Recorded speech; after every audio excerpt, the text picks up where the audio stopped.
Is there a chance you guys are going to be performing with Babymetal for KON? I would say. Sitting down with Jam from BLOODYWOOD was a blast. We had a great conversation with him. I just wanted to mention that this concert was so good. We absolutely loved it. We did do a review on this for our Solid Sound podcast. Make sure you check that out after this video. We go live at 9 a.m. Mountain Standard Time every Sunday. We talk about our favorite musicians from all over the world. Also, I have the uncut interview over on our Patreon. We do that because there's a lot of mishaps during the interview, but we have the whole thing. You can watch all of the chaos over on Patreon. It also helps support doing what we do here on the channel and make these interviews happen. So any support, we greatly appreciate it. You can also support us by just watching this video.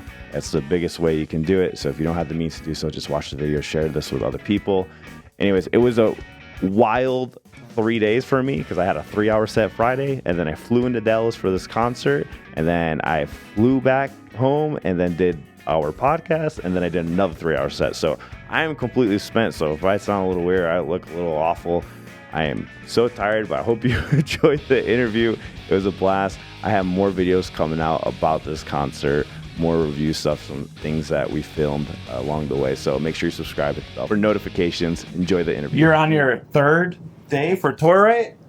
Yeah, we're trying to combat jet lag at this point. I'm waking up at like 3 in the morning after going to bed like at 1 or 2.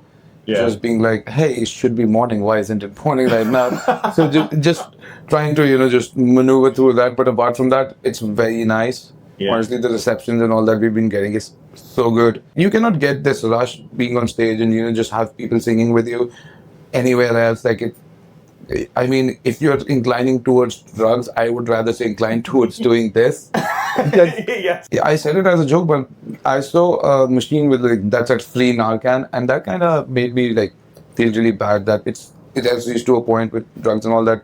You need to put out these machines with free Narcan and all just to save lives. Yeah. So I turned that stuff dark really fast. yeah. This is exactly how the podcast goes. It starts with so much optimism, and then it turns. If we end the whole thing with aliens and how humans are not really humans but aliens as well. I thought we were aliens. I saw you first at Aftershock. You guys blew my mind. Was that your first time here? The first festival appearance in the US. Yeah, it was amazing. Is there any regional differences with how the people connect with your music here compared to in India and Europe? There's not. The reactions are the same. It just the intensity changes a little bit, maybe sometimes because you can see how hot it is right now. So if it's that hot, the intensity goes down a little bit. But throughout the reception, especially when we do the headline runs and all, it's the same because you've got people singing almost all the parts. You've got them jumping with you. So it's the reception in that sense is all the same. It just the only difference comes in how fast I speak in English, because when I'm in Europe, I try to keep it a little slow so everybody understands it. You keep it very slow for us. Oh, really? I went very fast yesterday. I was like, hey, we've got 30 minutes. Let's keep this rolling. I'm from New York, so fast is good with me. I had to slow down when I moved to Texas. I've got an accent. I don't know. You said the intensity stays about the same. Is there a song that you guys perform live that just hits harder than it is on the track list? When the studio version, it just gets the mosh pit going. That's almost every song. That's a very I never thought it like that, but that's almost every song. The intensity of the song itself, it basically increases 2, 3, 5 times because everyone who's there to support us is screaming with us. Yeah. It's literally a groove. Yeah. Is there a song that you get a specific amount of crazy screams? It's very hard for me to honestly. It's just the whole time. So it's exactly.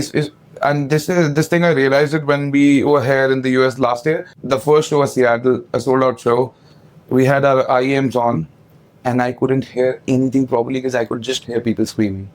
That is crazy. Generally, I just take one off just to see what the reaction is of everyone involved. But I didn't have to do anything. I was just maybe something's wrong with our IEMs. And then I realized What's the story behind the tour bus Bumblebee?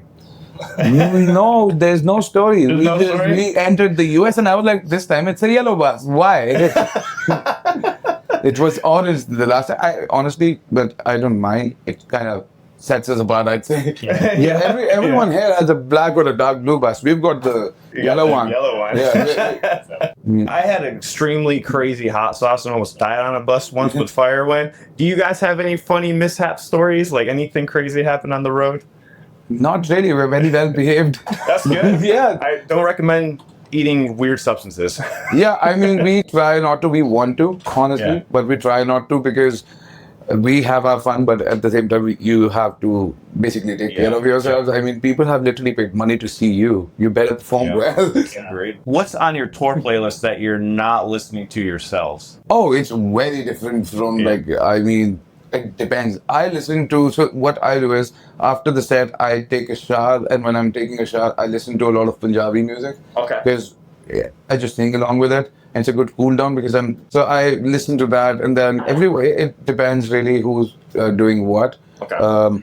Karan is right now, writing some stuff, so I don't know if he's actually consuming any music at all. Basically, when it comes to writing, so when it'll be my time to write the lyrics or just do the vocals, that's when I just little bit not listen to music or just go to just YouTube and all. Yeah. What was it like collaborating with Babymetal, and what was the process working on Beckhoff and KON?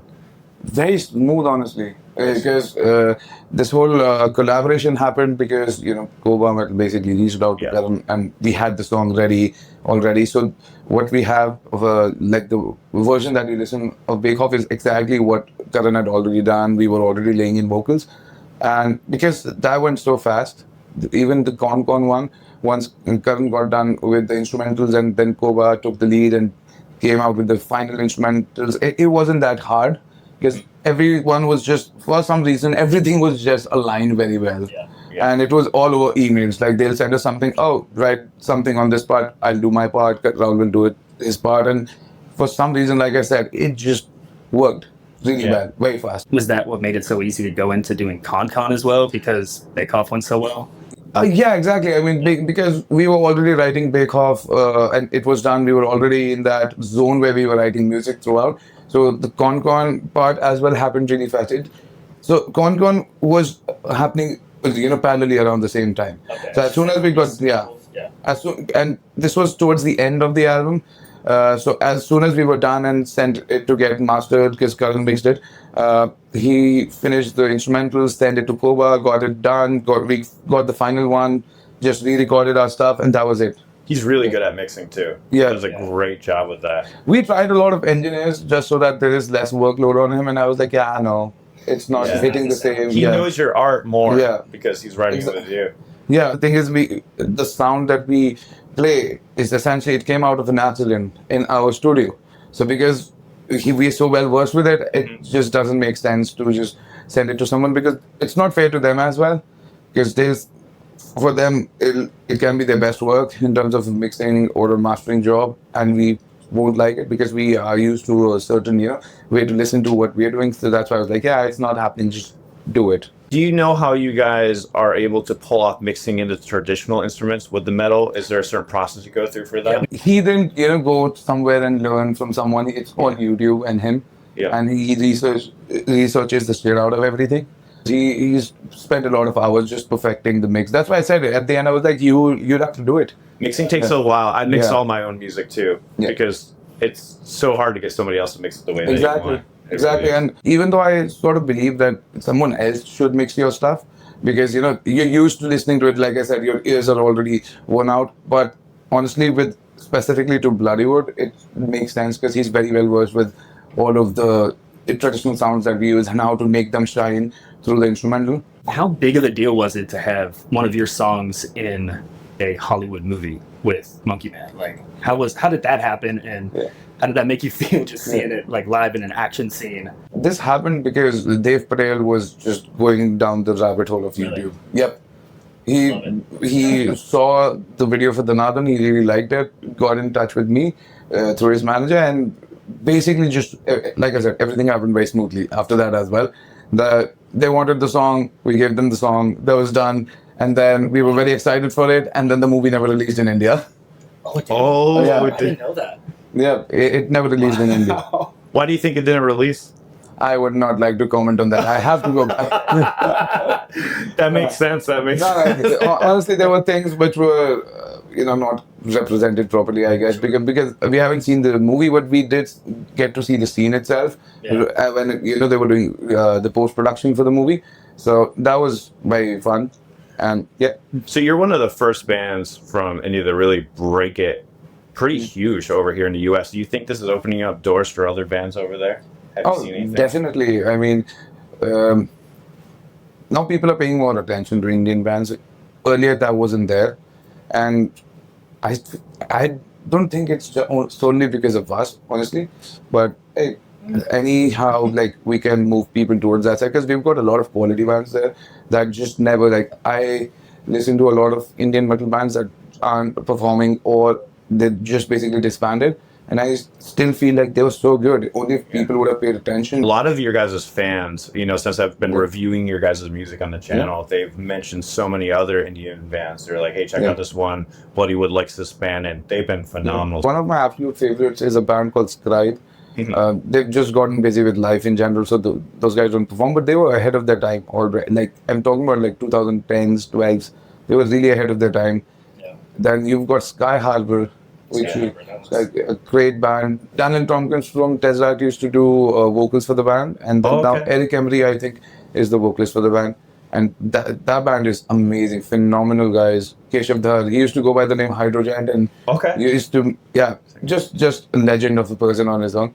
So again, like I said, a lot of amazing bands, just not enough exposure. And in India, metal is something which is very small in terms of just exposure in general and not being popular. It's being dominated. It used to be dominated by Bollywood. Now there is hip, which is fine. I mean, it's independent music that is, taking the lead, but metal is still behind. So I feel like now with us going out and, people just like sharing other Indian bands as well works. That's why we took Demonic Resurrection is one of the oldest bands from the country. They've completed 25 years as a band. So we took them out for our European and UK run, and that was very good. And this is something that now we want to try, is to get more Indian bands come up, with us on the tour, do like a small set and eventually make their own market as well. This tour is obviously with Babymetal, and then you have your own shows outside of that you're headlining along the way. I know there's going to be Babymetal and Bloodywood fans that are curious. Is there a chance you guys are going to be performing with Babymetal for KON? Is that already happened? I don't know if that happened yesterday, to be honest. No, it didn't happen yesterday. No, is that a chance that it could happen on tour? Because if so, people are going to... A North American tour? I would say... let's hope for the best. How do you? I think that answers other questions that I didn't have to ask. I didn't confirm anything. It's just How do you go about determining the set list for certain areas? Is there a different one for North American tour? Not really. So when we make our set, it's all of it all together. Like we go through all the songs. We know what songs like people would like to hear. This obviously in the numbers itself, but we also have it's not data, but we know like how crowds reacted towards certain songs. So we make one comprehensive playlist of just like the tracks that we're going to perform, headline or support. And then we make sure that, it's basically something that everyone would be happy with. And we won't die after it. It's not that, intense in terms of just energy, that's all. You guys put a lot of energy into it, so I can Hey, you bitch about it later. Yeah. Oh, I should have done that. I need to control my and conserve it during the set. I cannot go all out of the park. It's hard because you get into it and then you run out of... Yep. This happens every day, by the way. Even yesterday, I was just like, I shouldn't have gone all out from the first beat itself. And but we enjoy it no matter what. What do you want to tell the fans? What can they look forward to from you guys in the future? What do you got in the works? Right now it's just the touring that we're focusing on, because we've just put out an album and everything. So you can expect a lot of great music in terms of a lot of great performances. I'm sorry, jet lag is getting away. A lot of great performances from us, and make sure that you attend at least one of those. Go as many as you can, because the more you show up to these shows, it shows that you guys want them there, and then they can keep coming back out here. Oh yeah, absolutely.